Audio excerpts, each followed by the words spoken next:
did I just watch? Joyride 2, Dead Ahead. What's up, HELLRAISERS? Welcome back to yet again another movie review, and today's movie is going to be Joyride 2, Dead Ahead. So if you haven't seen my review on the first Joyride movie, you should definitely check that movie out and check out the review as well. It's one of the movies where my mom introduced me into, and I would truly say it's definitely a hidden gem type of a movie.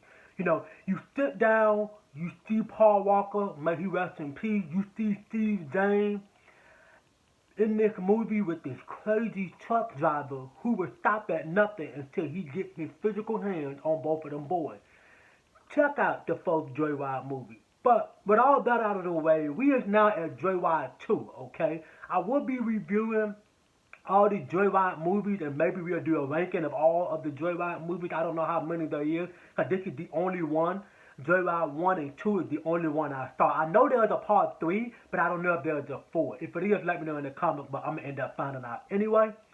So, Joyride 2 tells the story about 4 friends, I believe, going to this motherfucking party or something, and the car breaks down on the road, and all of a sudden they break into the wrong person's house, go by the name Rusty Nail, steal his fucking car with a CB radio inside, and they decided to do the stupidest fucking thing ever, and that's leave behind the fucking contact information.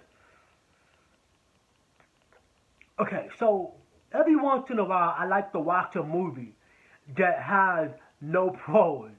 Okay, so yeah, this is one of them films where I'm gonna be completely honest with you. This movie, I wouldn't understand why anybody would like this movie. So this movie has no fucking pros. We're diving head first into the fucking con.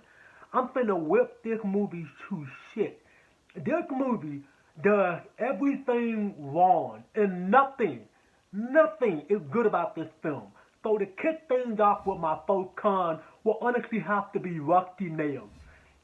The shit that they do with Rusty Nails in this film is by far the wrong thing possible. They tried to make Rusty Nails be intimidating. They tried to make him be creepy, disturbing, and scary. And everything they tried to do, they failed at it, literally. There's a lot of scenes in this movie where Rusty Nails was supposed to be intimidating, and he's not intimidating at all.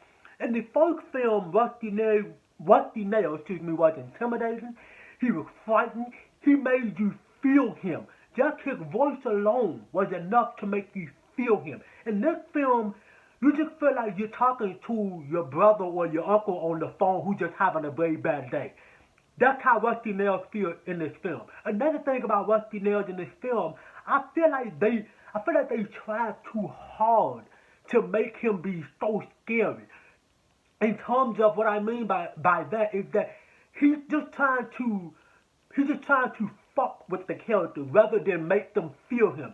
In the first film, you feel Rusty Nails. You understood why Paul Walker and Steve James feel Rusty Nails. They were so afraid when Rusty Nails was right behind their car. They had feel that when they was in the gas station buying some gas, they had feel that Rusty Nails was the guy who was standing behind them in the fucking line. All that stuff is what made Rusty Nails creepy, disturbing. In this film, Rusty Nails just felt like a motherfucker who just had a very bad day. And moving on into my next con will have to be the fact that the way they seem to set up this whole premise of this movie. In the first film, you had it where these brothers were driving on the road and they had an incident with their car. And so they had to go to the car dealership to get it fixed, an AutoZone place to get it fixed. And he basically talked the guy out of $100, he said, and so he installed a CB radio. And all of a sudden, that's when they just go towing around with this CB radio. In this film, it's already in the car, and they steal the car, and then the girl leaves behind her contact information because they stole the car because their car broke down. That is a lame-ass way to set up a fucking sequel to the first movie. Very fucking lame. They should have executed that, in my own opinion, a little bit fucking better. A lot better. But leaving that behind, why the fuck would you do that? So you leave behind your information just so Rusty Nails can have a reason to fuck with you over the CB radio. There's many times where I was thinking to myself, why not go to someone else's house and knock on the door for a phone? Why not go to a local gas station in that area? Why not do everything else, whether they're breaking in somebody's garage, breaking in their fucking house, and stealing their shit, and then leaving your contact information behind? How fucking stupid are you? You gotta be fucking stupid to do some dumb shit like that. And another con for me would have to be the fact that these fucking characters,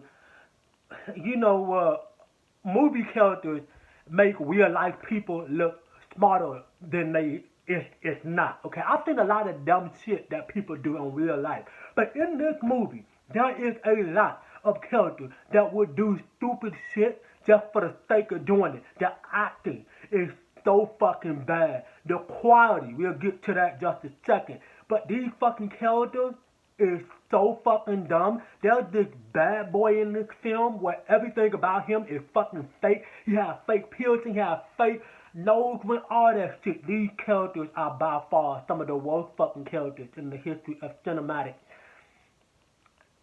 You don't care. You don't give a fuck about none of these characters. In the first film, you cared about them characters. You kind of felt some type of connection with them characters. You wanted them to get out of the situation they was in the first film. But in this film, you want everyone to get fucked up. You want Rusty Nails to fuck up every single person in this fucking film. That's how bad it is. That's how bad these characters is.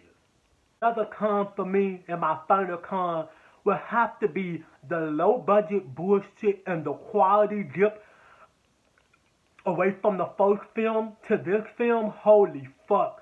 All across the board, this movie, the quality, the camera, the way this movie fucking looks. This movie looks low budget as fuck. This movie feels low budget as fuck. I honestly cannot fucking believe that they watched the first movie and decided that the way they were gonna film this movie looked good compared to the first movie. The first movie looked like it was sent to fucking theater and it made trillions of fucking dollars.